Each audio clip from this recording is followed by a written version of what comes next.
Hoy vamos a explorar una tecnología que ha logrado cosechas casi milagrosas, pero que al mismo tiempo ha sembrado una amenaza silenciosa justo debajo de nuestros pies. Vamos a meternos de lleno en la plasticultura en México, una historia de cómo una solución increíble para la agricultura se está convirtiendo en un reto ambiental gigantesco. Miren, en la agricultura de hoy en día, el plástico es casi mágico. Esta tecnología, que se conoce como plasticultura, es uno de los pilares de la agricultura moderna y eficiente. Básicamente permite crear un microclima perfecto para los cultivos, y eso dispara la productividad a niveles que antes eran impensables. Pero claro, aquí viene la gran pregunta. ¿Qué pasa cuando ese milagro se transforma en millones de toneladas de basura plástica cada año? Esa es la cuestión que vamos a desentrañar. Porque detrás de este éxito tecnológico hay un problema ambiental que está creciendo sin que nos demos cuenta. Para entender bien este dilema, empecemos por el principio, por lo bueno. Veamos primero cómo el plástico le ha dado un empujón tremendo a las cosechas en México y por qué se volvió una herramienta, indispensable. Para que nos demos una idea de la escala, estamos hablando de más de 45,000 hectáreas bajo lo que se llama agricultura protegida en México. Es una extensión enorme, concentrada sobre todo en el norte y centro del país, y es el verdadero motor de la exportación de hortalizas. Y los resultados, los resultados son tan espectaculares que a esto se le conoce como la revolución blanca. Y no es solo que la producción aumente, que puede subir hasta un 60%, es que cambia todo. Se ahorra muchísima agua, se controlan mejor las malas hierbas y la temperatura del suelo, y al final se obtienen productos de una calidad altísima, listos para exportar mucho antes. Esto es, en gran parte, lo que ha puesto a México en el mapa como una potencia agrícola. Pero esta revolución ha dejado algo atrás. Ese mar de plástico que vemos en los campos no se desvanece por arte de magia. Y es aquí donde la revolución blanca empieza a mostrar su lado oscuro y le da paso a lo que ahora se conoce como la contaminación blanca. Aquí está la gran paradoja, ¿no? Por un lado, tenemos una maravilla tecnológica que nos ayuda a producir más alimentos. Por el otro, una crisis ambiental de desechos plásticos que no para de crecer. La revolución blanca dio a luz a la contaminación blanca.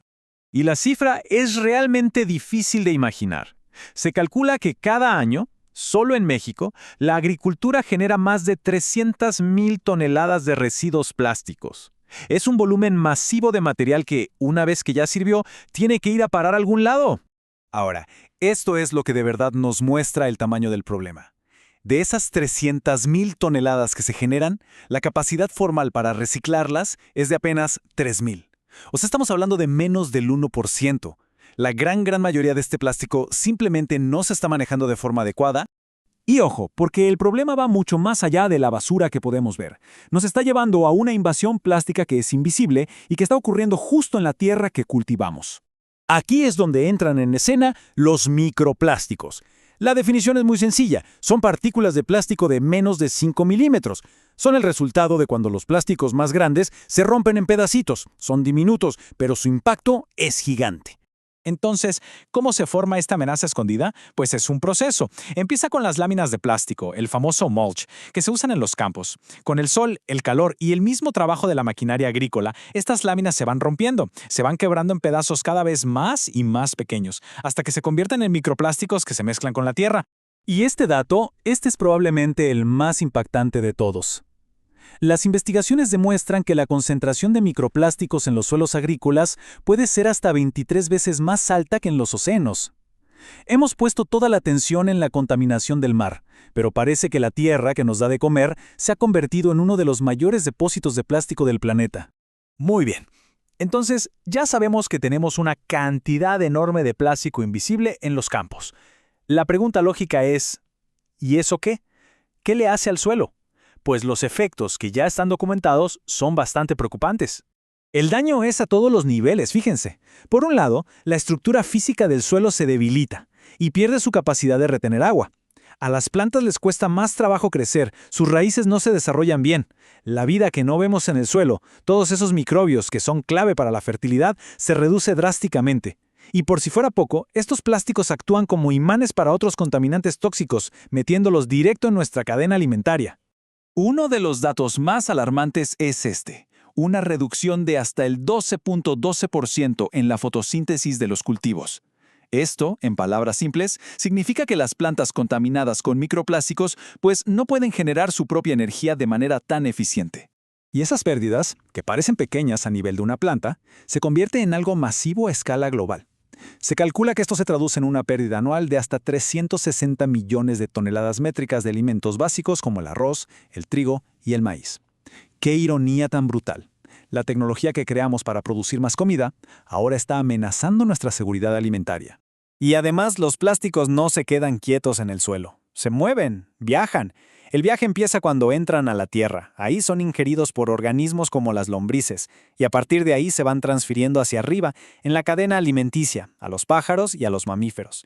A esto se le llama transferencia trófica.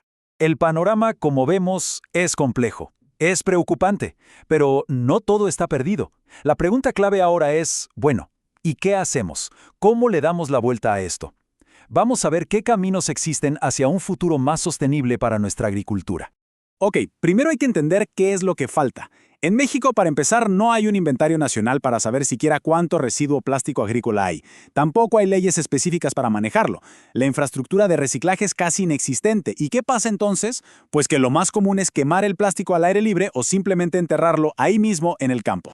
Frente a esta situación, los expertos ya proponen una ruta muy clara. Es un plan integral. Primero, lo básico, hacer un inventario para saber de qué tamaño es el problema. Después, crear reglas basadas en una economía circular, donde los que producen el plástico se hagan responsables de él. Y al mismo tiempo, claro, impulsar la investigación de alternativas biodegradables y construir la infraestructura de reciclaje que se necesita para que todo esto funcione. Y así llegamos al final, con una pregunta que nos deja pensando. La plasticultura fue una innovación que nos trajo muchísimos beneficios, pero también nos trajo problemas que no vimos venir. Así que la pregunta final es esta: ¿seremos capaces de innovar para salir de los problemas en los que nos metimos precisamente por innovar? La respuesta que le demos a eso va a definir el futuro de nuestra comida y la salud de nuestros suelos.